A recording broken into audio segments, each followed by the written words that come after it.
দীর্ঘ ১৭ বছর ধরে শীতল থাকা বাংলাদেশ-পাকিস্তান দ্বিপক্ষীয় সম্পর্কে নতুন গতি সৃষ্টি হয়েছে। গত বছরের ৫ আগস্টের রাজনৈতিক পট পরিবর্তনের পর থেকে উভয় দেশই সম্পর্ক পুনরুজ্জীবিত করতে তৎপর হয়েছে। এই প্রেক্ষাপটে আগামী ২৩ আগস্ট পাকিস্তানের উপপ্রধানমন্ত্রী ও পররাষ্ট্রমন্ত্রী ইসহাক দার এবং ২১ আগস্ট বাণিজ্যমন্ত্রী জাম কামাল খানের ঢাকা সফর অনুষ্ঠিত হতে যাচ্ছে।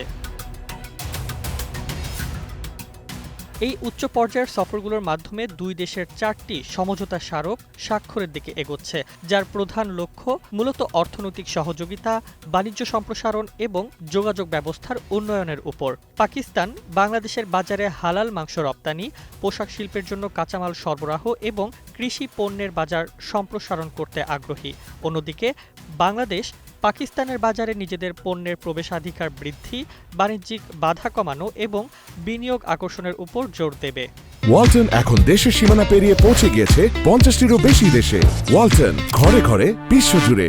ঢাকা এই আলোচনায় কিছু ঐতিহাসিক অমীমাংসিত ইস্যু উত্থাপনের পরিকল্পনা করেছে, যার মধ্যে রয়েছে আটকে পড়া পাকিস্তানিদের প্রত্যাবাসন, অবিভক্ত সম্পদে বাংলাদেশের ন্যায্য ভাগ এবং ১৯৭১-এর ঘটনা সম্পর্কিত আনুষ্ঠানিক অবস্থান। তবে মূল লক্ষ্য থাকবে বর্তমান ও ভবিষ্যতে পারস্পরিক সহযোগিতা প্রাপ্তির মাধ্যমে উপকৃত হওয়া। কূটনৈতিক বিশ্লেষকদের মতে পাকিস্তান এই সম্পর্ককে আঞ্চলিক কূটনৈতিক ইস্যুতেও ব্যবহার করতে পারে। বিশেষত চীন, পাকিস্তান, বাংলাদেশ ত্রিপক্ষীয় ইস্যুতে এক হতে সহায়ক হবে। তবে বাংলাদেশ খুবই সতর্কতার সাথে কূটনৈতিক ভারসাম্য বজায় রেখে এগোতে চাইছে, যাতে আঞ্চলিক কূটনৈতিক সম্পর্কে কোনো বিপত্তি না ঘটে।